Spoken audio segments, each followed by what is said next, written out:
If you've spent your day masking, which in other words means trying to behave like someone you're not. If you're that child and you come home and home's your safe place, you can just let your guard down and you can be yourself. But you've used so much energy, you've filled your cup well beyond its brim. You might need to have a meltdown. You might need to stim. You might need to do a whole range of things. You might not want to talk to your parents. Let's talk about burnout and masking. So we're both ES and we're both parents. Yes. So we see this from a range of different angles. So let's talk about the classroom first, shall we? So we've talked a bit about in the classroom, we see students who are masking. So what sort of examples do you see of masking in your classrooms? I think the biggest one that's missed potentially is compliance and quietness. A lot of people, I guess, associate with neurodiversity, they associate interrupting and being disruptive. But actually, I think a lot of the kids that are struggling and masking are the ones that are just in the background trying not to be noticed.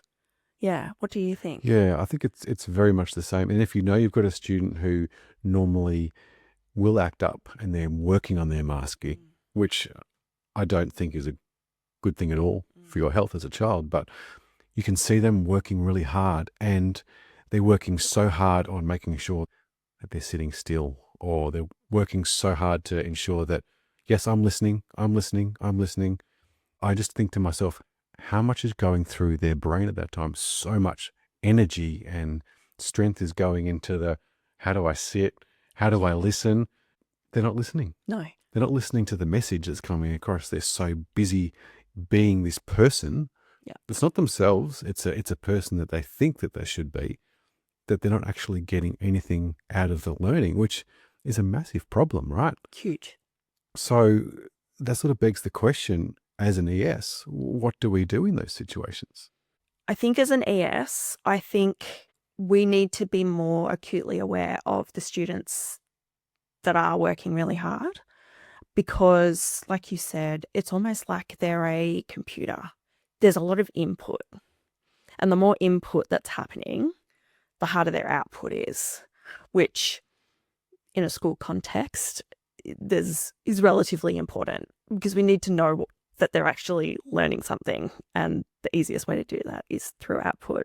But if they're constantly just processing data and trying to formulate it, organize it, work through it, then the output isn't going to happen. So I think as an ES, we need to have an understanding of the impact of masking on their brains and on their nervous system, and finding ways to support that through other means. So reducing unnecessary input could be a really important thing. So, because not only are they trying to socially mask, but they're also receiving auditory input and other sensory inputs. So headphones, redirection, limiting or supporting working memory to try and maximize their learning opportunity, for want of a better word. Do you think that people get the impression that if a student is sitting there and appearing like they're listening, that they actually are? So do you think masking and coping get mixed up, especially by teachers? They're looking around the classroom and they say, oh, M's normally really fidgety, but today she's really still and she looks like she's really engaged. Do you think they then see, oh, they are engaged? Or do you think they realize that, no, you're spending so much time making sure you look like you're listening that you're not actually listening? I would err on the side that they think that you are listening, unless they really know you. Yeah. But even then, I feel like you fall into those normalized patterns, even when you do know a child really well. Actually, I have an interesting story about that this week. My daughter received an email, or her and a teacher had an email exchange this week, because one of her accommodations is that she can have her computer open. She always wears her headphones, and she has some music playing through her computer into her headphones that enables her to listen. But the rule within the classroom, usually when a teacher's giving instructions, is that you have your laptops closed. And so the teacher had given that instruction and asked her to close her laptop, which she did, which stopped her music from playing. Just disconnected from the class, which meant she didn't necessarily pay attention. She was trying to, but she couldn't absorb the instruction that was being given, and it didn't make sense to her. And kudos to her. She emailed her teacher and she said, "I'm really sorry, but because you made me close my laptop, it stopped my music from playing, and I don't understand what I'm supposed to be doing in this project. I just don't get it." And the email that she got from her teacher was phenomenal. It was textbook, or not textbook, of how I would like teachers and ESs to react to those situations. Because obviously the rule is you can't have your computer open, you can't listen to music in class, but for her that enables her to engage and to absorb information. And so he acknowledged that that is something that she needs, while simultaneously helping her to understand his need to make everything look fair for everybody else within the class. And in that, he said, "But I need you to know that I trust you. I trust that you can use your accommodation responsibly. I acknowledge the importance of having the access to the music through your computer to be able to participate in class. And now I can see the impact of not having that, is that you're not able to connect in with the content, you haven't understood the task." And so the two of them, with that mutual understanding, mutual respect, but also seeing who she is and what she needs, they've been able to come to an agreement where when I ask the class to close their laptops, you can close yours, but just leave it open like 10%, 20%, because then it looks closed, but it's not going to shut your music off. And I know that you've got your music playing, but that you're still listening and absorbing the information. But to everybody else, they're not going to pick up on that. What an amazing response. I was blown away. That's fantastic. Blown away. Yeah.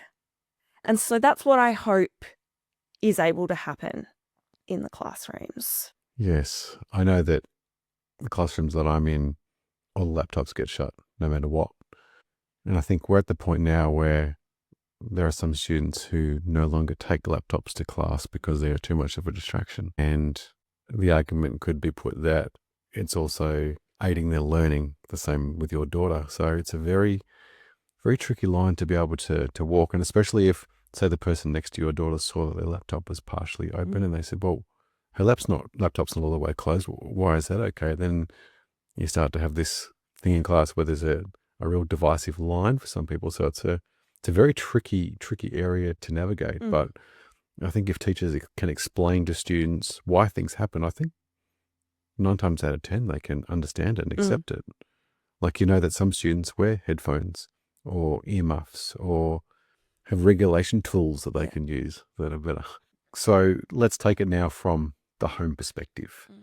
What I think parents need to understand, and especially parents who are new to neurodiversity and people who have children over after school for play dates or whatever, is that if you spent your day masking, which in other words means trying to behave like someone you're not.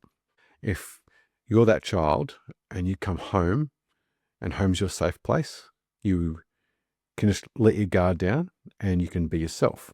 But you've used so much energy, you've filled your cup well beyond its brim, you might need to have a meltdown, you might need to stim, you might need to do a whole range of things. You might not want to talk to your parents when they get home. So as a parent, it might be hard to have your child come in the front door and you want to give them a kiss and cuddle and tell them how much you love them and, "Oh, how was your day?" and all that sort of thing. But they might want to just go and hide in their room for the next 2 hours. And whilst that can be difficult as a parent to understand, I think it's really important to appreciate that they need that time to regulate.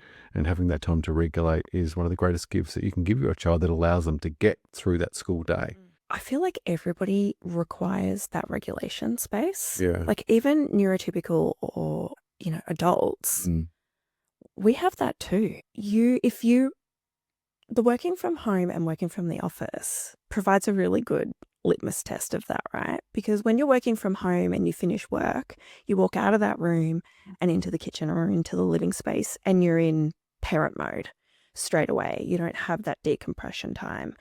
But working in the office, for example, you might have a commute. My husband and I talk about this all the time, that he travels in on the train, and that's his downtime, so that when he does walk in the door, he's able to switch into parent mode without it being taxing.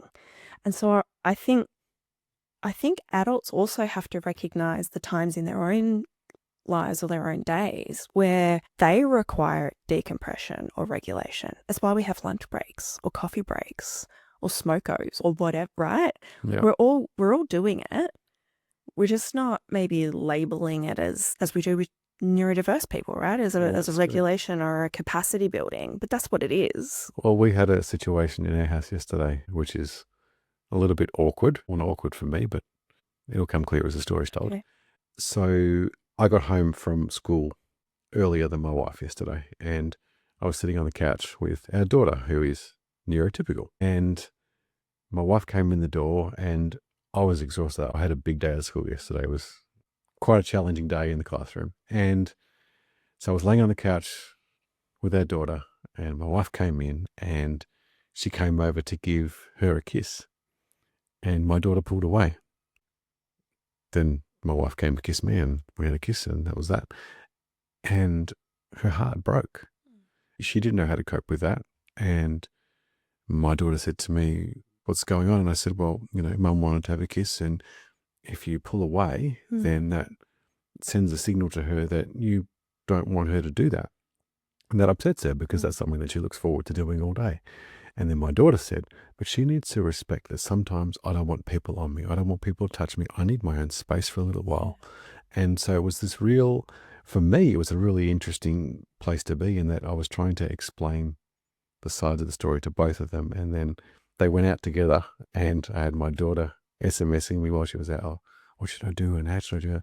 And so I was trying to help on SMS, and they came back. They were pretty good. But I know that moment will sit with my wife for the rest of her life. But she needs to appreciate that people need that space sometimes. And whether you're neurotypical or neurodiverse or otherwise, we all need it, right? So it's a case of appreciating and understanding and being able to read the room somewhat. Yeah. But also I think it's having that understanding between impact and intention.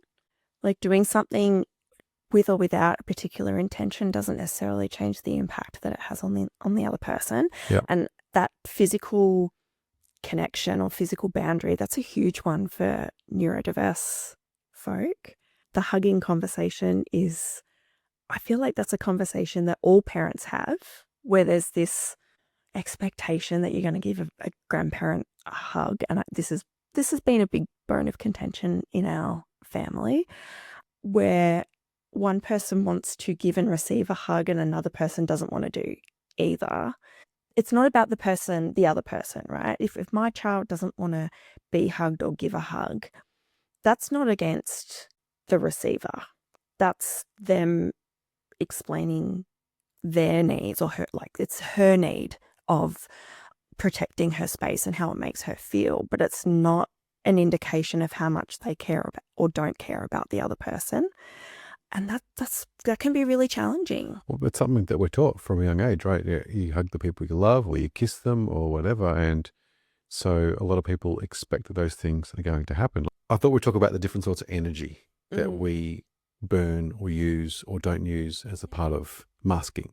So I've got a little list here that I've put together. One of the things I want to talk about is cognitive energy. Masking requires you to have a lot of constant self-monitoring. Am I sitting still enough? Am I making eye contact? Yeah. Do I look like I'm listening? Am I talking too much? Am I not talking enough? It's like a running commentary. It's like you've got the television commentators in your head the whole time talking you through, am I doing this? Am I doing that? Am I doing this? And if I'm spending my whole time in my head thinking about all those things, I'm not listening to anything you're saying. I'm not listening to anything the teacher's saying. I'm not developing friendships with anyone in the classroom because I'm so hell-bent on making sure that I look and act normal that I can't concentrate on anything else. And I think that as parents of neurodiverse children, we need to be very, very aware of that, and aware that all the different places that can happen, like it's not just in the classroom, it's anywhere you go, right? I mean, I've don't know about you, but when my son was younger, when we'd go to the movies and something would happen that he didn't like, he would instantly put his hands on his head, or he might duck under the chair, or he might leave the cinema for a little while.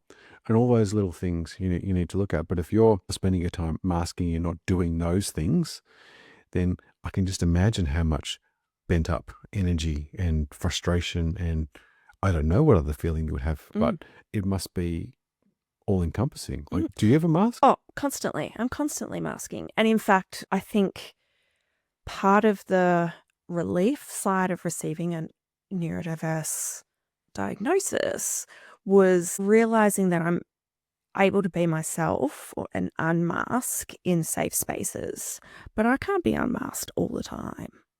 It's not really safe. And I think that's the same for kids, because it changes the social dynamic. And when you've existed in all the time, you're doing it because you've understood what's required of you as a person within certain spaces. And so you need to meet that standard, even if it comes at a cost, which it does. It comes at a cost that you deal with later. A physical exhaustion and emotional exhaustion. It manifests for me, it manifests also in physical pain, right? Like I have fibromyalgia, and masking and pushing through situations and doing things beyond my capacity, it has to come out somewhere.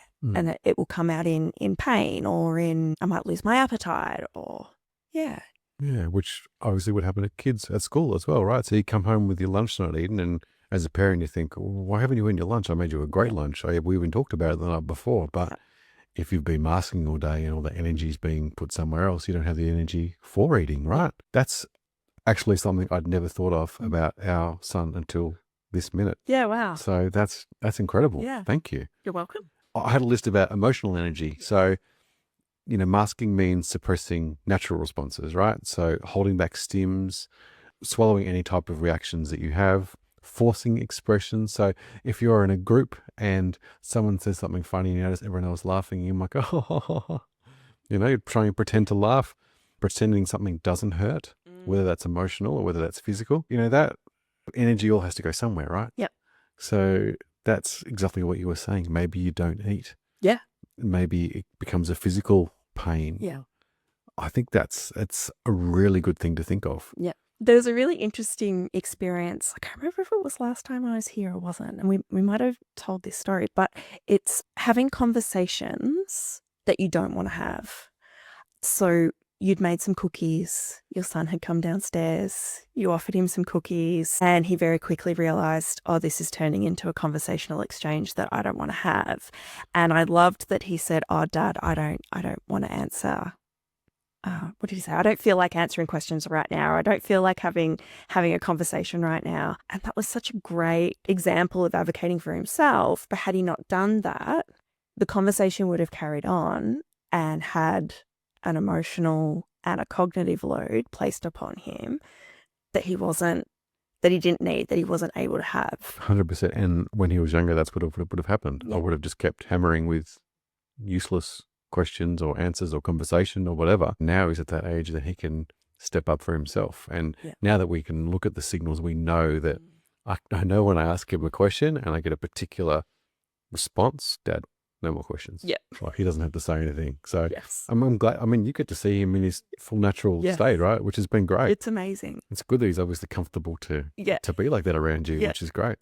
What about social energy? It's like, to me, it's like being an actor, right? And I'm neurotypical, but I still act a particular way in certain situations. And sometimes that can be tiring. If I want to have a quiet night, but I have to go out and socialize, I find that exhausting.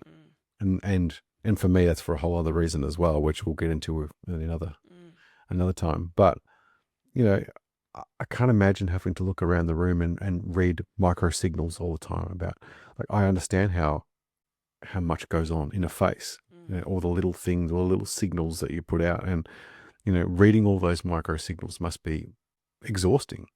And the way people speak in different tones, like I can say the same words, but I can say them 100 different ways. Yeah. And having to pick up on those things is incredible. I even like the little story about when our son was younger. We taught him. You see someone. Oh, how was your day today? And so whenever I come home to this day, and we're talking like 10 years later, how's your day today, Dad? Yeah, good. How was your day? Yeah, good.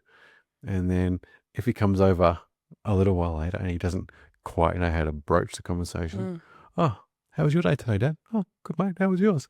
And that'll sort of just anything to start the conversation. And it's not even what he says. And I mean, we're Australians, right? So walk along the street. Oh, g'day. How you doing? Yeah, good. How you doing today? Yeah, good. No one ever actually thinks about their response. Well, no, but I do. Do you? It's okay. So this is well, there you go, this is a right? really interesting thing. So I understand the purpose of the question, how are you in that social exchange? But if someone that I trust, or I'm out of capacity, it's at the end of my day and I can't mask anymore, and somebody asks me, how are you? That is a huge question for me. It's huge because honestly, how am I is a long answer.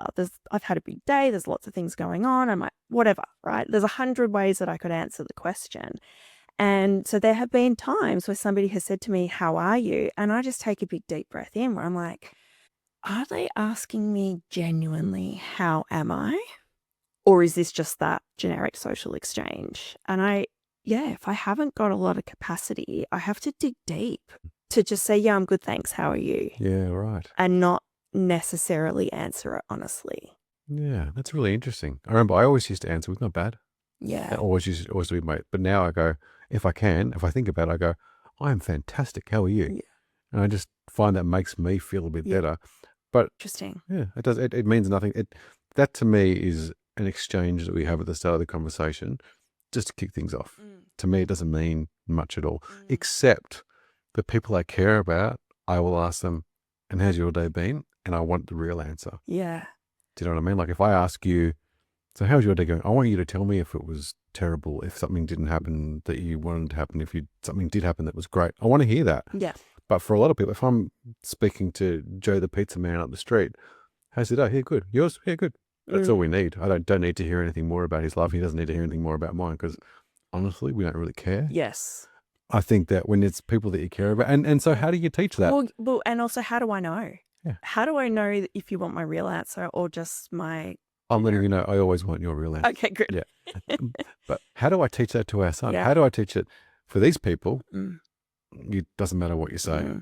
For these people, it does. Yeah. And so, for example, if someone you really care about asks that question, you just go, yeah, good. You? They might go, oh, it's a bit of a nothing response. Are they a bit angry with me? So you can read into all these things, Absolutely. right? And I think also the complexity in how the neurodivergent brain assesses those situations is that generally we're really good at pattern recognition, but sometimes that can be skewed. And so exactly what you're saying, where the pattern recognition of tone recognition of something that's flat, not very descriptive, might tell us that they're in a bad mood, or I've done something wrong, or I shouldn't have asked that question. But that might just be totally off.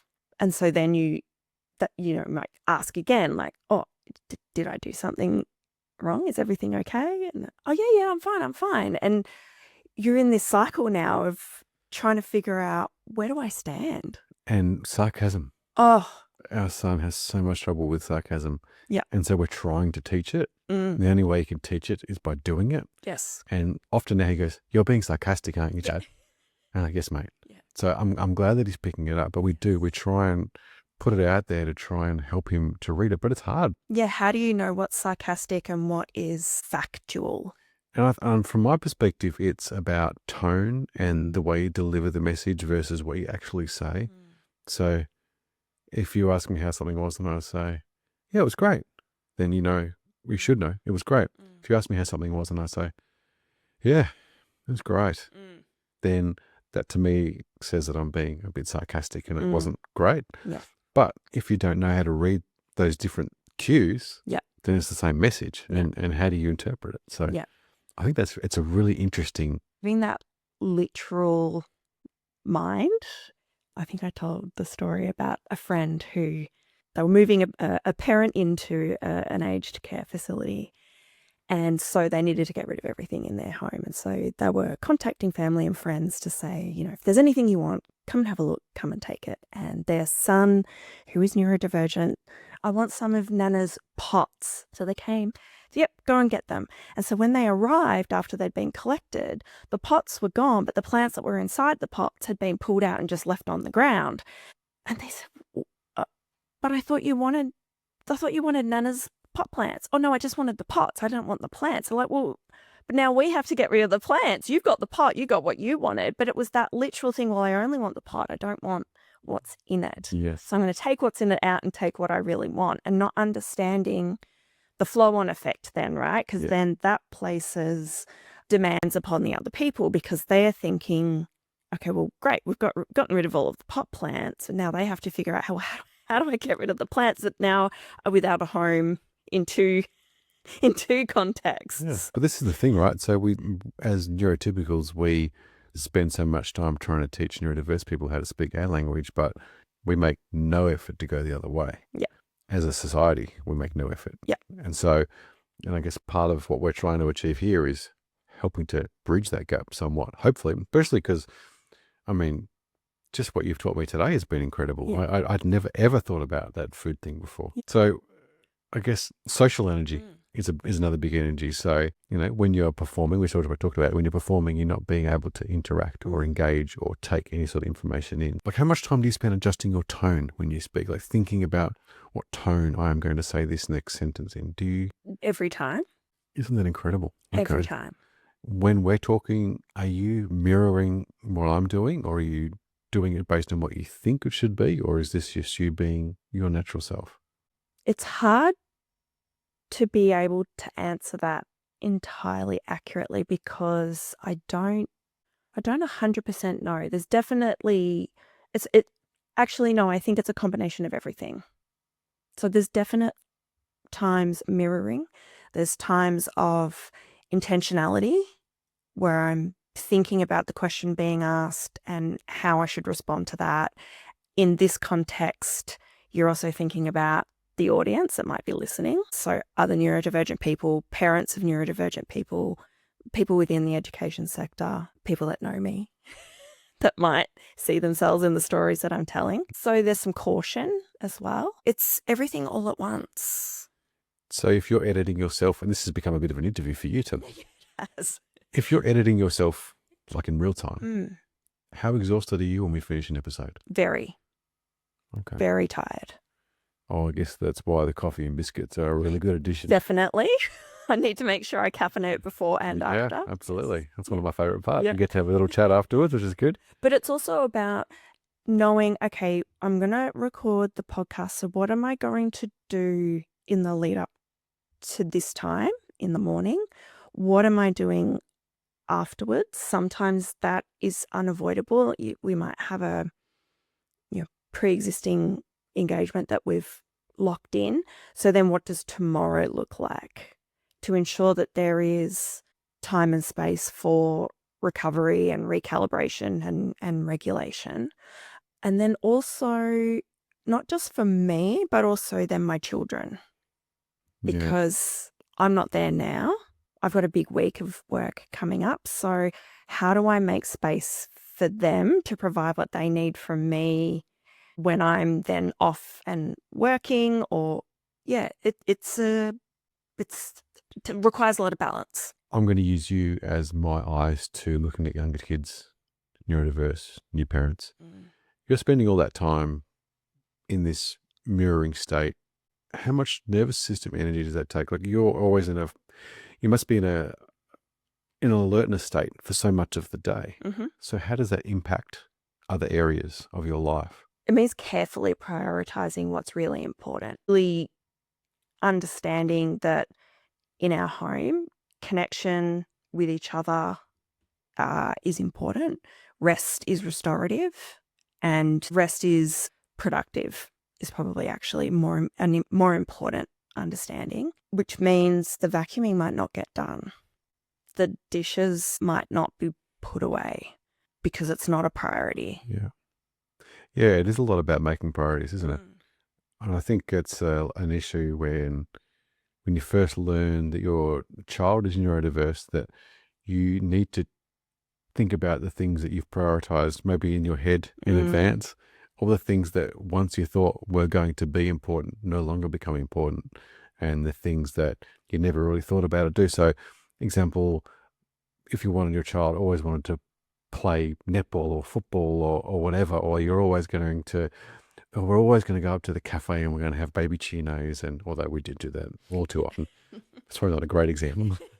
But all those little things that you thought were going to happen, if you can put those aside and find the new spaces where those moments happen, because it's about having moments with your children, right? Yeah.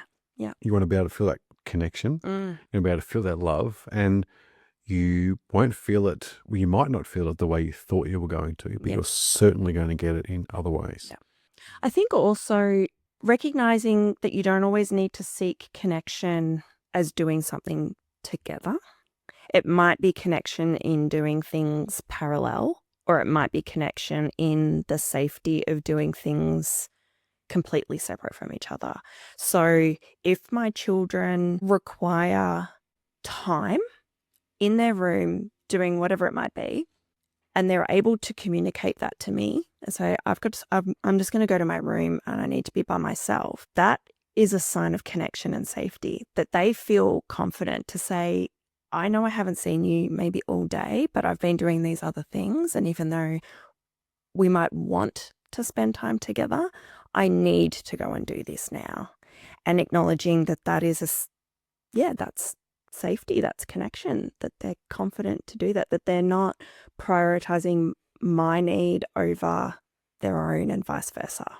One of the best things you can do as a parent is make sure your home is that safe space, right? Where they can just say and do and be whatever they need to do, say or be. And I think we've achieved that for the most part at our house. And for example, when you come round, our son might disappear upstairs, but now he's comfortable to come when you're here, which to me is huge. Like, it's when people are here, often he won't come down at all. So having that nice, comfortable space is one of the best things you can do as a parent. So we talked a little bit about nervous system energy, being in a state of alertness for all day. So it's a case of, over time, if you're doing that, you're talking about after school collapse. Like if you're a student coming home and you've had a full day of masking, you come home and your child just might zonk out. There'll be burnout, there'll be shutdown, there'll be increased anxiety, there'll be physical fatigue. Looking at that from a school perspective, if I see a student who's been behaving all day, if I'm aware that they go home and they just completely shut down, or they have meltdowns, or they do whatever they need to do, you then almost have the situation where when you come to speak to the school about your child, they see a different person to the person you see at home. So it can be very difficult to try and meet on that bridge of understanding between the two. Have you found any ways that you can have a conversation with your school about your child and the person they are at home versus the person they are at school, and have them understand the impact one is having on the other? Definitely. That is a constant conversation. We actually, interestingly, I had a conversation this week about this. So both of my children are about to head off on camp in about 2 weeks. And that's a big deal. It is. So we're in the midst of camp plans and Let's talk about camp plans. Yeah. Because this is a big conversation. I think everyone needs to get on. Yeah. So do you want to talk about your camp plans, or do you want me to talk about our camp plans? Yeah. Tell me about your camp. All right. School camps are big. They're difficult, right? It's hard enough to get your child to go through a whole day of school, let alone at least one overnight stay, possibly two, or a week. For every school camp that our son was ever in, we organise with the school to take certain things, which is one thing you can do. You can take their favourite thing that they like to hold, especially in primary school. It might be a soft toy or something like that. And you can organise who they sit with on the bus and where they sit on the bus. And that might be because they like quiet environments, they like louder environments, whatever environment is that works the best for them. They can take their headphones, all these sorts of things, where the toilets are going to be on the stops on the way and all this sort of jazz. And then the biggest thing that we did, though, I think, was we would always visit the camp before camp. So it didn't matter if it was an hour away, if it was 4 hours away. We would drive there and we would organise with the camp people to have a tour. So they would always organise for the person who would be on that camp, whereas when our son was there to do the tour with us. So they'd show us the rooms where they would be staying in. They showed us the toilets. They would show us the different activities that they would do, a whole tour around the whole place. And that meant that he was more comfortable, or as comfortable as he could be, understanding where he was going to go, which meant we could talk about it when we got home. So if he had any questions, we could do all these things and we could go through, these are the plans for the camp. Is there any of these things you want to talk about that we saw today? Which just sort of put him a little bit at ease. And we also had the camps that always say to us, and if you need to come, by all means, you can come. You're always welcome. Here's our number. Here's how you can contact us. If we need to contact you, we've got your number. All good. And we never had one camp issue, which maybe it was luck. Maybe it was the teachers were amazing. Maybe the camps were amazing. But for us, just that preparation time in making sure that everyone understood everyone's place. And even little things like, there was a time where he only ate Vegemite toast. Yeah. And so we made sure that there was Vegemite there was white bread there was the right butter, all those types of things. So he always knew that if he was hungry, he could always go and get Vegemite toast. Yeah. And just those little preparation things and making sure that the toilets were clean and they didn't have a particular smell, all these types of things we would do. And I, as a parent, if you have the opportunity to be able to do those extra things, it makes a huge difference to your child's camp life. What about yours? So it's big. The preparation has been going on for months and months. So my daughter is going on Outward Bound, which is, I've just found out recently, they've been around for 70 years. It's quite an extensive expedition style camp, which is hugely out of her comfort zone. And very much, she's very determined to not miss out on that opportunity like her peers. But to enable her to do that, there's a lot of things that we've put in place. So the camp itself is a considerable trip away, but we've been looking at photos and videos online, images of previous camps. We've been able to get a sample of the schedule for the week so that we can talk through expectations, but also identify areas that would require high capacity for her or would drain her capacity considerably, to try and find spaces where she could have an adjustment made so that she can regulate or whatever that might look like, and other pain points. So for example, they're rafting for 2 days. Now, one of the previous camp issues has been needing to do activities in wetsuits, which is something she can't do. She can't wear a wetsuit. She doesn't like the feeling. So asking the question, is this something that can be done without a wetsuit? What are the clothing requirements? Going down to Kathmandu, trying the feel of every single pair of hiking pants and every hat to make sure that it meets the camp requirements as well as her sensory requirements. So travel days are really taxing for her, and being on a bus with lots of really excited kids, but also the fact that they are leaving at 5 o'clock in the morning on a Saturday, that is going to be impossible. So even just enabling her to get to camp was going to be a challenge. So my husband will be working remotely for the week and is driving her up a day early so that she has her own travel day that she can recover from before even stepping foot in camp. We're sending all of her own food. She doesn't have to carry her pack to manage her energy and her capacity levels. We're making sure that she has a lot of her access tools. So headphones, obviously, access to music, access to fidgets, but we're also sending along, we've got a little mini watercolor because she finds painting and being creative is really helpful. In terms of masking, that was a question that was asked of me this week. Like, what are the signs that they will notice when she is running out of capacity? And I said, well, she's an expert masker. She's really good at knowing how she should look and behave and respond to hide that she's struggling. And often you're not going to see any signs until it's too late. And so the challenge with people that are really good at masking, or supporting people that are really good at masking, is intervening and providing the required supports irrespective of what is being seen from the outside. Because if you just wait for the signs, it's generally too late. And that is a really challenging position, whether it be on camps or in the classroom or otherwise. And so how are they going to deal with that? Say, for example, at the end of the day, normally she comes home from school and she's in a safe space. How's that going to be at camp when she's finished the day at camp and she's going back to her room or whatever it is they're staying in? No tent.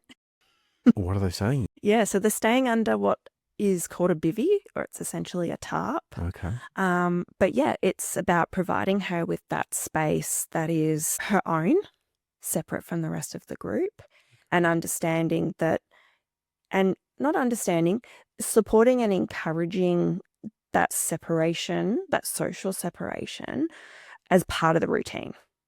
Not, do you need to do this? But hey, now it's time for regulation and rest. Yeah, a good proactive approach always makes a huge difference. Absolutely. Yeah. How much of the way your school acts is attributed to your school versus attributed to you guys as parents? It's a team effort. It's a collaboration. It is. It 100% is. And I think you'll find many schools, I won't say all, but I think that many schools are open to that level of support, but often they don't know. But also the families don't know either. I have a friend who's also a parent in the same school who contacted me this week, and just, they were stressed because they could see that there were some pain points, that there were some struggles. But because this is their first year of high school, they don't know the system. They don't know what is available. They know what their child needs, which is great, because that's often, they're already ahead of where a lot of other people might be, where they don't even really know what the child needs. They know what their child needs, but they don't know how to make it happen because they don't understand the structure and the system that's in place. And I didn't either. So a lot of what we do now in year 9 is through trial and error and questioning and meetings and conversations, and also having my own neurodiverse experience, my own personal experience, and understanding what works for me and seeing how I can apply that to my child's experience. So it is just about asking questions. And yeah, the accommodations that and the supports that my daughter are receiving on camp have come about because I have just gone, here's my utopian list of what she needs. And being aware and accepting that not all of them might be accommodated, and walking away from that first meeting being blown away by how open they were. Because my goal and my child's goal is to participate in camp in some capacity. The goal isn't about performing and participating in camp exactly like everybody else, but participating and having the capacity to do what she can. Otherwise, she wasn't going to be there at all. And that's their goal as well. So being open to have those conversations with the school, I think is really important. It brings up something that I wasn't even going to cover today, but I think we probably should. The importance of the relationship that you have as a parent with the school. So I work at the school that our son went to, and he'd already left the school when I got my job there. But in preparation of today, I thought, well, I'm going to go back and read his school notes because as a parent, you get a certain set of notes that you are given, and that's when you have meetings with the school about your child. And there's other sets of information and notes that you get as an education support worker. So I thought I would read the education support notes and combine them with the ones that I already had and just see where things were. And we made a real effort from year 7, all of primary school, obviously, but in year 7 to have a really good relationship with the school. And so we would have you have regular meetings and SSGs, Yeah. as they call them. So we would go into them and we'd always bring coffee and we'd always bring muffins, which is really important. Just because, not because we wanted Yeah. any special sort of treatment, but because we wanted to have a nice, comfortable environment where everyone can just be who they need to be. And we had a really good relationship with the school. So as I was looking through the notes on our son versus other notes that I see for other students, ours were really, really long and detailed. And they said things like, you can always contact the parents, but please make sure that you go through this person first because we don't want to overwhelm them with too much. So we'd made it clear to every teacher that they can contact us anytime. We're always available. And I think that gave us a really good opportunity to make sure that our son was not looked after, but looked out for. Understood. And understood as best as they possibly could. So I think it's really important to, when you go to a school and whether you have a neurodiverse child or not, but especially with a neurodiverse child, is to ensure that your relationship with that school is the best it can be. And if that's by going in and making sure you meet the teachers or you meet the people who are responsible for making the decisions that are going to affect your child's schooling life, I think 100% you go in and make yourself known, introduce yourself. Taking coffee or donuts or whatever it is going to help you do that, then do it. Yeah. The more communication and the more open communication you can have with anyone is positive, but especially the people who are going to be with your child more than you. Yeah. It's probably a good decision to make. And I think it helps with camps, it helps with everything in school. If you have a good relationship with the teachers and the people who are making the decisions, then it's the best for you, your child, and everyone else. Yeah. And what can I do as a parent to make exactly your life and your ability to support not just my student, but all of the other students in the class? How can I make that easier? How can I make that happen? But if you have your child's therapists go into the classroom and look around the classroom and they make adjustments that benefit your child, they will always benefit every child. Yep. They'll make every classroom better. And not just because you're improving the classroom your child is in, every other classroom in that school will be changed as a result. The more people we can go in and have a look at these things from a fresh perspective, we'll just make sure that every classroom is better and every child is looked after the best that they can, which is what all of us hope for, right? Well, yeah, exactly. That's the goal. So let's talk about some of the real costs of masking. Masking looks a lot like that student or child is coping with whatever situation they're in. But the energy that they're draining from themselves, it doesn't just cost them their learning, right? It costs them having joy in their life.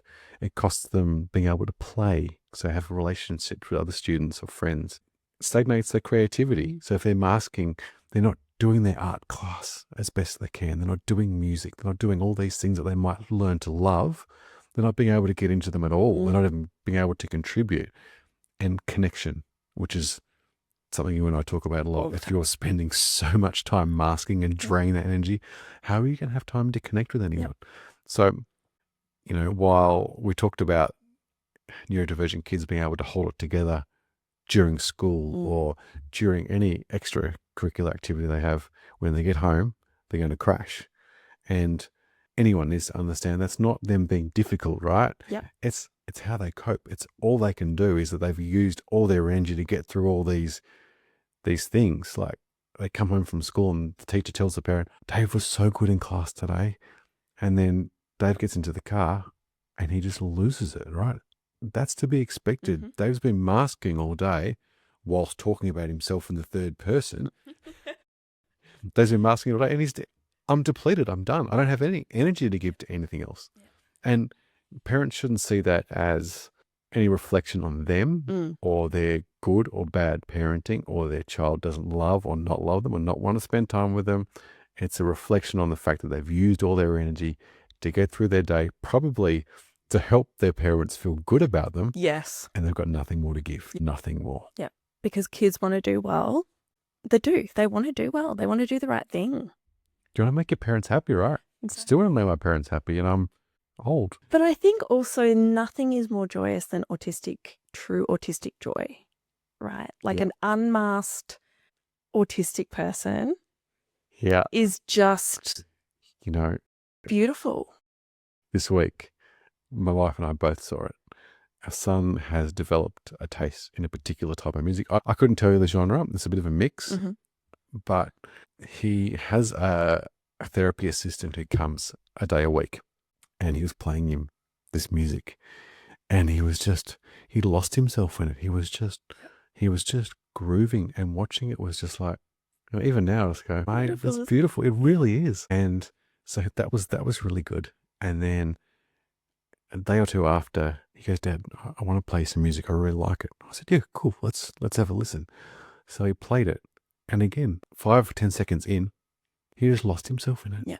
He was just grooving. And it wasn't my type of music, but that didn't matter. I didn't care. Yeah. I wasn't really listening to it as much as I was just watching him. Yeah. It was beautiful. Like, it was just, and my wife, the same thing. She said that he saw him doing the same thing whilst doing the music. And I was just like, my gosh, he's finding these little moments all the time. So it might be music one time, it might be something else that he's watching, and he's able to just lose himself in it. And rather than stimming, well, I shouldn't say rather than stimming, a type of stimming is he's dancing, he's grooving, he's losing himself in the music.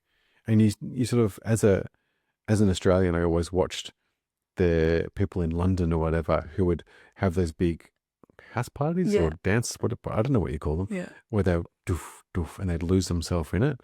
He looked like that. And I thought, maybe that's something that he'll do. Maybe that's what he'll be into when he's older. Maybe he'll do his own music like that.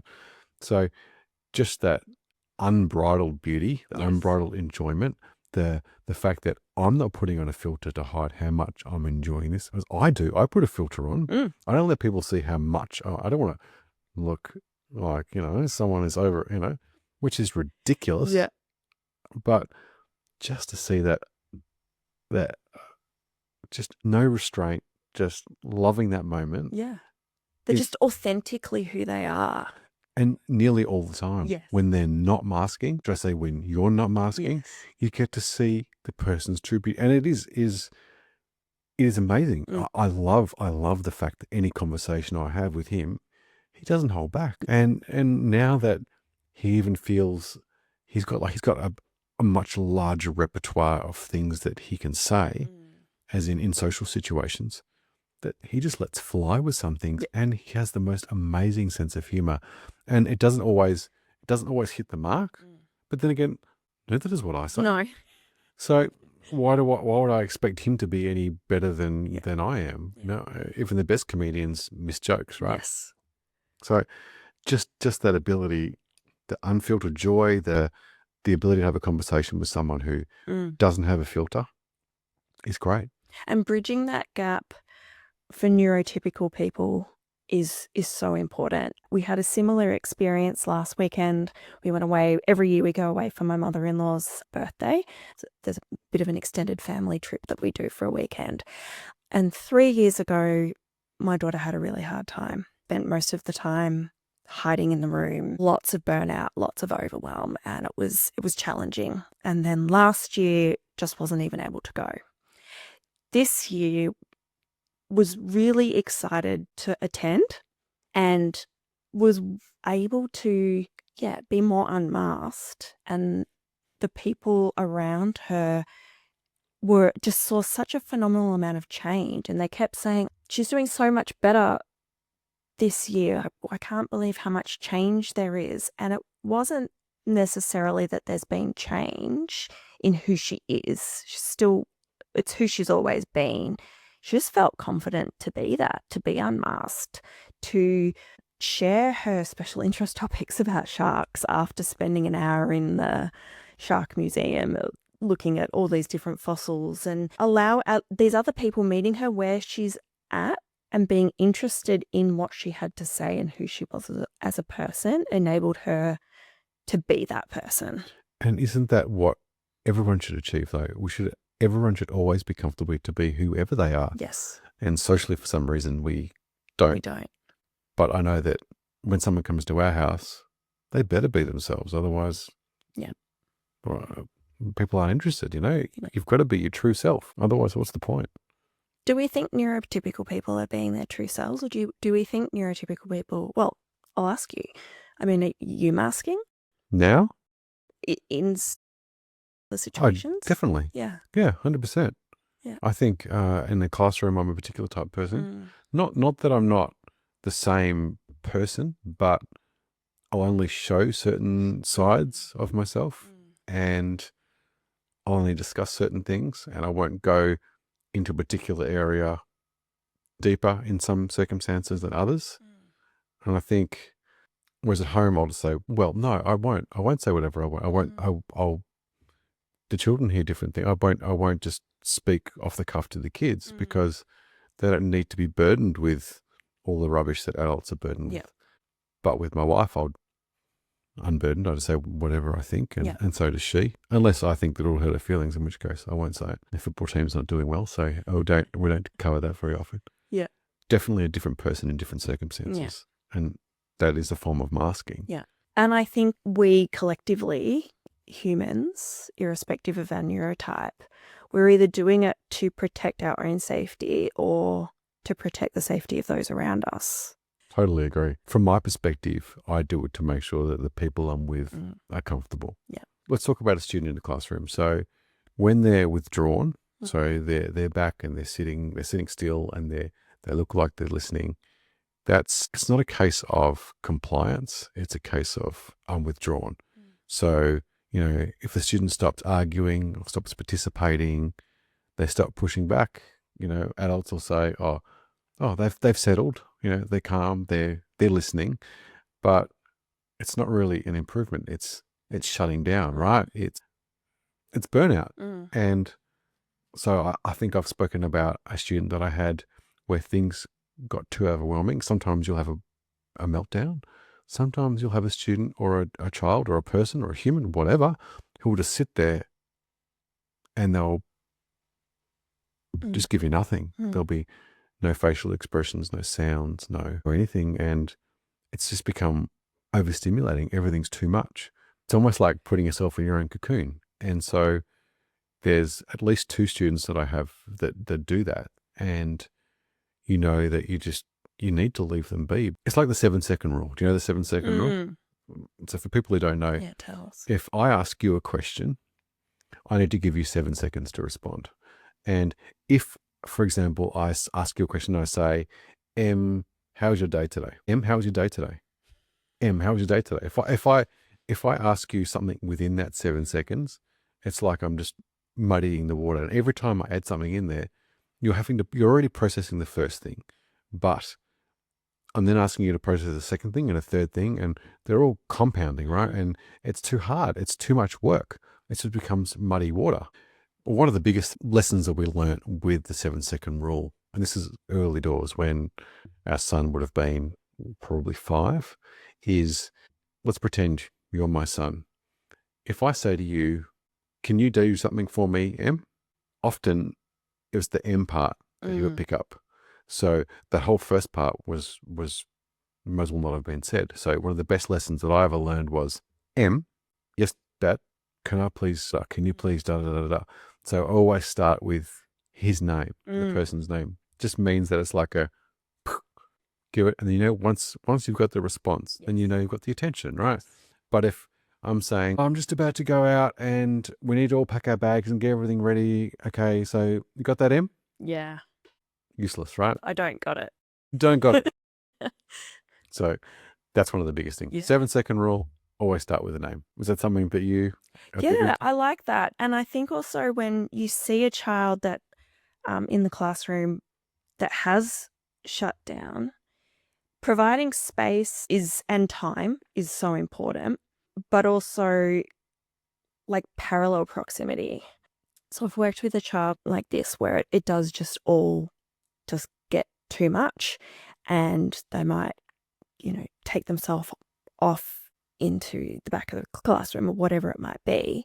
We have to ensure their safety at all times. So we need to make sure that we know where they are and what they're doing and that everything is okay. So balancing space with safety is quite important. But you can show support silently. And so what I've done with this child is usually just sat near them in their periphery, but not in their face, not over them, not, right in front of them and not continue to add to their load, but just allow them to know that I am there and I'm just going to hold space for them. But so just be there and allow them to know that they're allowed to be feeling what they're feeling. And sometimes what I do then is once the temperature comes down or the emotion or the pressure comes down, I might just slide something next to them. Not tell them what it is, not direct them in what to do with it, but just to give them a tool to put their energy in, to shift their mind away from what they might be feeling and put it into something. And often after a while, they might pick it up and they might start playing with it or moving it. And yeah, it's 7 seconds over and over and over again as they process through each level of what they're doing and not adding to it. Another thing you should look out for when you're thinking about masking and burning out as a result of masking is, and say you might know your child's masking at school, right? You might have no idea.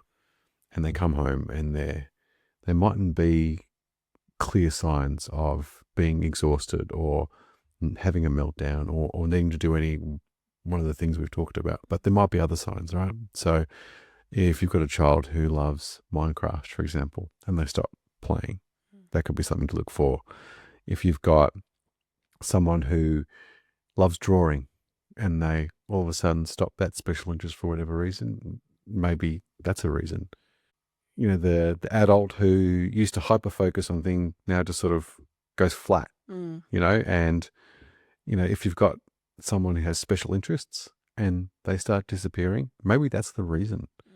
So it's not so much a result of, well, it is a result of burnout, but it's a result of your nervous system somewhat shutting down as a result of, or an effect of having done that. And I think as a parent, you need to look at that. And do you see that in yourself, for example? I definitely see it in myself, but how do you support, like I'm assuming you would see it in your son. What do you do as a parent to support that? When I notice him not enjoying something as much as he normally does, or having an adverse reaction to it for what I perceive to be no obvious reason, then you can always ask, but you won't often get the answer that you want. My go-to lately has, oh, do you want a cup of tea? Because he seems to love tea at the moment. So we'll have a cup of tea and maybe we'll have something naughty with it because, you know, I'm the adult. I can make those decisions. Never we eat chocolate whenever we want. And I'll often say, do you want to go for a walk? Which is often met with a no. But, you know, little things like there's a TV show that we like to watch together and I'll ask if he wants to do that. Or if he wants to show me his latest computer game or something that I know brings him back into that good space. And more often than not, he will want to do it. And other times you say, no, Dad, I think I just need to stim, which is where he starts his stimming, which makes a massive difference to him. What about you? Yeah, similar. Yeah, we have almost like rituals, I suppose, in a way. So we've got, comfort TV shows, comfort YouTubers that we will rewatch and over and over and over again. We also have a fairly, I'd say it's not an unwritten rule, but we've made a decision in our home almost that there are no rules per se. So no topic is off limits, no activity is off limits, no food is off limits. So equally, if you want to eat chocolate, we'll eat chocolate. As long as it's safe, I feel like it takes some of the, it reduces the pressure. Lowering the demands, lowering the pressure, lowering the expectations is really important because that then opens space for expressions of things that might be undesirable or bad feelings or things that have gone wrong. It allows the space to say or do the things without there being punishment or judgment is really important. We swear at home pretty openly because we don't want to limit expression. And because no topic is off limits, that's been a really interesting experience with some extended family, right? I was going to ask you that same question. So what happens when like grandparents are around or people you don't know all that well? Yes. So that actually last night was something that happened. So somebody in our family had to get a new car, and because of our neurodivergent brains, we like to find patterns or make acronyms out of things. And so we've always got acronyms for number plates. I don't know if anyone in your family remembers number plates or makes words out of number plates, but yeah, it's a pretty regular activity in our. I don't even. So I won't say what our sayings are, because then you'll know who I am and you might see me driving around. But, you know, they're usually fairly crude. Yeah.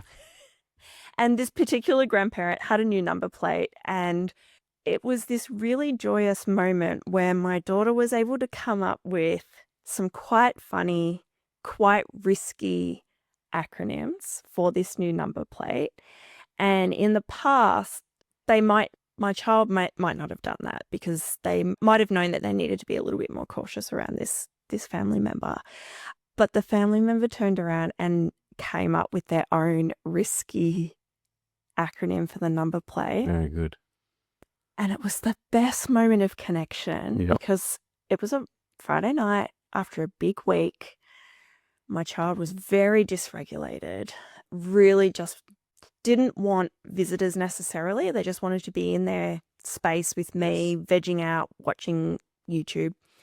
But all of a sudden, I saw the joy come over them, and I saw the connection happen, and the joy for both of them, because the family member realized that in being risky, they had connected with their Something so grandchild, small and so right? big at the same time. And it opened up this amazing night of my daughter was openly stimming back and forward, that she doesn't often do in front of other family members, and was just talking. There was conversation, and it was beautiful. It was so good. And so even though it pulled the family member maybe out of their comfort zone of what they ordinarily might deem appropriate or okay, showed vulnerability and meeting somebody where they're at, and the beauty that can come out of that. It was so great. Yeah. Something so simple. Yep. So big. Yep. I love it. Yeah. Yeah.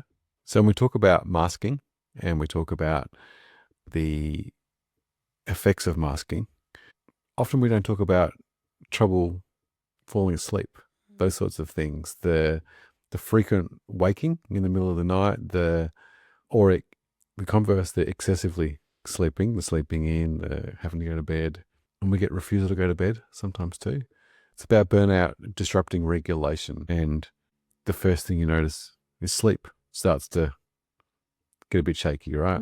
And once your sleep starts to get a bit shaky, then your following day starts to get a little bit shaky, and then your night gets a little bit shaky, and then your sleep gets a little bit shaky, and it spirals out of control, and like a snowball falling down a snow hill, it just gets bigger and bigger and bigger. Yep. So do you find that sleep becomes an issue when you know that you or your child has been masking? Do you think that is an effect? And do you have regular sleep times to deal with things, or are you very variable about your sleep times? We're pretty variable in some ways, although I think for our kids, we've sort of figured out that during the week, and they also see the need to maybe go to bed earlier than on the weekends, for example. But there are times during the week where I've seen the dysregulation, and you might see this too, and I'm sure people listening might even see even though there's a decrease in capacity, there's an increase in energy, and those two seem to collide. And so even though my child might know that they're tired and feel exhausted and can express that, their body or their brain or both won't allow them to.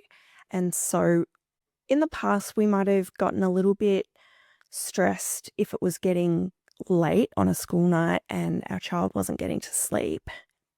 But we quickly recognized that that was exacerbating the problem. So recognizing that there was some sort of input or output that needed to take place to regulate them enough to be Yeah. able to sleep. Exactly. It's like you need to perform the regulatory function before you're able to go to sleep. Yeah. But I don't know, but I'm the same. Yes. So if like we had a late night on Thursday, we had to do all this shopping and stuff that not very exciting. And we got home, it was quite late and it was pretty close to my bedtime. But I know that I just can't lay down and go to sleep. I have to watch a little bit of meaningless TV where I have a little bit of a chuckle before I go to sleep because it allows my mind to unwind. And I know that with our son, it's very similar. Like while we have an electronics off rule for a particular time during the weekdays, I know that he's not going to go to sleep then. I know he's going to stim. And he's going to stim downstairs. He takes, it should take, 2 seconds to plug your phone on. We have the phones downstairs during the week and they put them on the charger and come back upstairs when it's bedtime. But he doesn't put his down straight away. He comes down, he stims, and then he puts it down. And then he walks up so slowly that it's like he's a cat burglar. He's so quiet. And then he'll stim in his room for a little while. Yeah. That's the regulation that he needs before bed. So we all need it, right? It's just a matter of what particular things you need, and him being neurodiverse needs a particular set of things, and I, as neurotypical, obviously needs my own little set of things. And have you had experiences where you maybe haven't recognized that need for regulation, and so you're still in we need to go to bed mode? It's bedtime, we've got to go to sleep, and that's the focus. For myself or him? Well, either, and then that cumulative effect of not being regulated continues, that snowball keeps going down, and before you know it, the 9 o'clock bedtime has turned into 11 o'clock or 12 o'clock because the focus is on the going to sleep. The sleep is the goal, and maybe missed the regulation cue. Well, when we were younger, I guess we were all younger.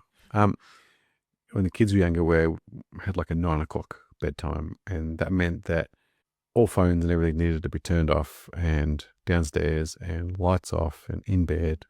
And then my wife and I would get ready for bed. And we soon realized that that wasn't quite going to work. So we aim to get everything downstairs by, I think it's 9:30 now. Don't quote me, just in case the kids are listening. And so they get their phones downstairs. But the actual going to bed part can be quite a bit later. So he might do our son might do his stimming downstairs, and he'll go upstairs. He'll be doing stuff around the room, and he'll go to the bathroom for a while, and he'll clean his teeth, and he'll do all these bits and pieces that normally would have had then to been done by 9. But we know that he kind of needs to get those things done before he lays down and he's able to go to sleep. Whereas our daughter does those things. She lays down in bed, and maybe she'll call out for a cuddle. She's a bit younger, but for the most part, she'll go pretty much straight to sleep. And my wife and I, 99 times out of 100, will put some nonsense on the TV just to have a lighthearted chuckle so that we can then go to sleep. Whereas I find if I haven't done that, it will take me longer to fall asleep. So I might as well have done that anyway. Yes. So it's a bit more fluid with the times. The only time that's important is the times that the phones go downstairs. Yeah. Because if the phones aren't downstairs, the phones are in their hands and being used for something that isn't helping them get to bed on time. What about you? Yeah, definitely have focused on the getting to sleep, right, and missing the meeting the need. That has been huge. I mean, I found that when we made our son go to bed at 9 o'clock, he would just lay in bed and stare at the wall for 2 hours anyway. So there's no point to that, right? Yeah, exactly. Conversely, the pressure to go to bed creates the overwhelm or a meltdown, and you're up, everybody's up and stressed and crying or yelling or, whatever it might be, having a tantrum. And you think, well, if I'd just spent 20 minutes, whatever, doing whatever, swinging in the swing or reading a book or watching more TikToks, that would have taken 20 minutes and I wouldn't have spent 3 hours. Yeah. Because then you're further along down the road of dysregulation and overwhelm. So to come back from that is so much bigger. Yeah, flexibility in that is really important. Part of masking is executive function collapse. So suddenly there's a whole list of I can't do's. So if you think about, I can't start tasks, I can't pack a bag, I can't shower, I can't answer messages, I can't do basic routines. So, often people say, oh, they're just lazy, but it's depletion of energy, right? Mhm. Those, what we call simple tasks, become really big if you haven't got energy. Like if I've run a marathon, the last thing I want to come home and do is mow the lawns. Yep. I don't want to mow the lawns when I haven't done a marathon, let alone after I've done one. Yes. So I think we need to understand that those tasks, when someone says to you, I can't do those things, maybe think about the reasons why. It's not because they're lazy or because They don't want they don't want to. Mm. It's just they literally cannot. That's going to be the straw that broke the camel's back. So they're telling you, I can't do it. And they're not telling you for any other reason other than they can't. Mm. And so when people say that they can't do things, especially neurodiverse people, you need to listen and take it at its literal value, Yes. which is very difficult to do.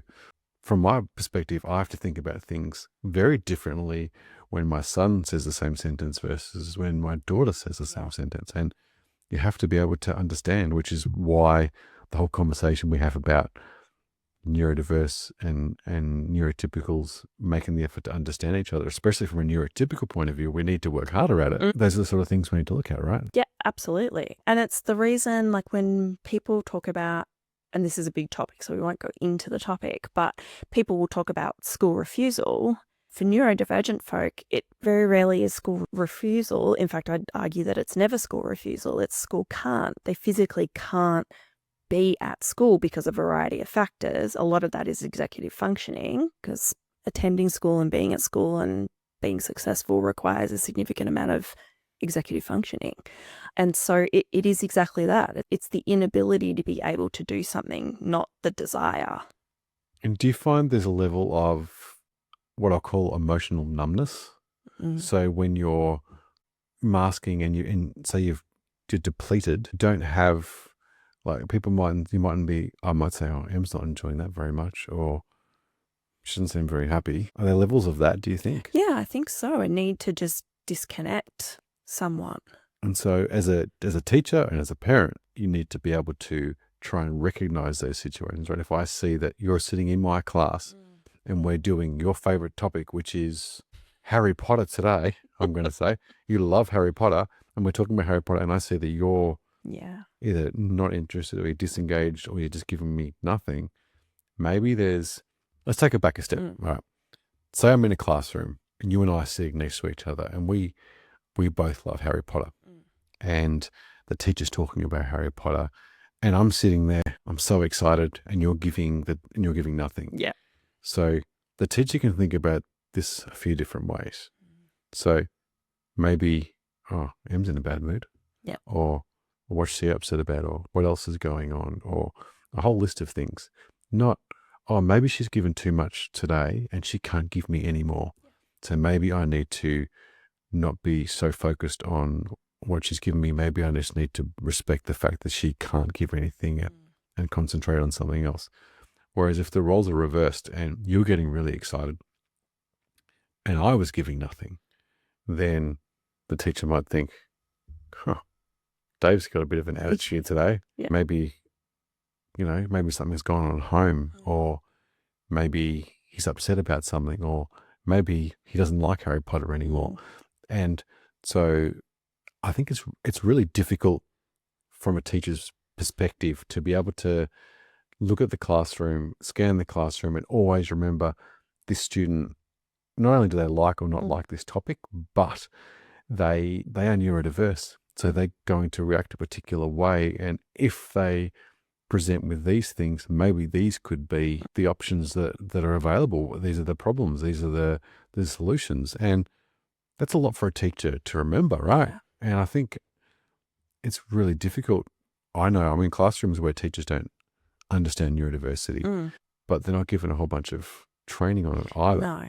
Let me ask you, what do you think the solution is? I think the solution is that we approach education through a social framework rather than a pathological framework.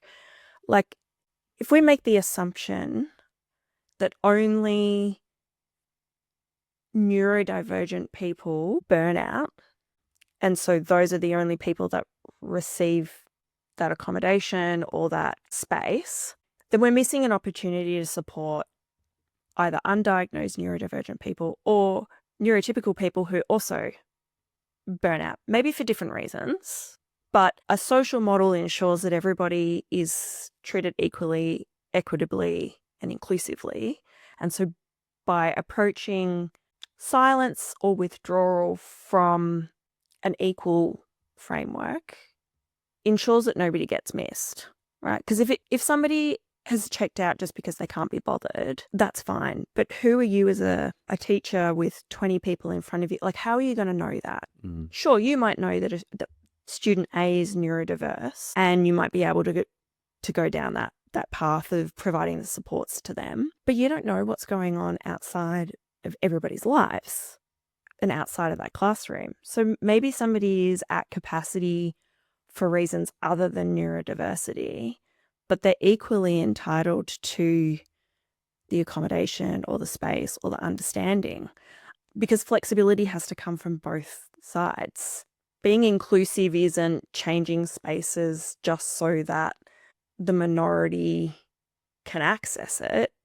Inclusivity is about changing spaces or changing practices so that everybody can access it and benefit from it. So I don't know if that's possible. So where did you see different as normal this week? I saw it a lot this week, but the one that I'll share is receiving a voice message from somebody now that our podcast is out there in the world, and their acknowledgement of being seen and hearing that our experiences are their experiences too, positive or otherwise. And it just affirmed for me how important it is to have this space to share our experiences and our stories. And it doesn't mean that everybody that's listening has a shared experience, that this is our experience, this is our journey, and there are similarities as well as there are differences, but acknowledging that they're being seen and that their stories are somewhat being shared as well. I'm going to jump on board with you for that one, because when you sent me that message, that was magic. Yeah. That was my favourite moment of the week. Same. Yeah, that was great. Yeah. So thank you out there. You know who you are. We would love for those of you out there to share your experiences with masking, with burnout, how it affects you, what you do to overcome it, or what others could do for you to overcome it or to support you through it. We'd love to hear from you. So comment down below, share this episode with friends and family or anyone that you think would benefit from listening. Like, subscribe, hit the bell to be notified for our next episode. Excellent. Thanks, Anne. Thanks, Dave. Over and out.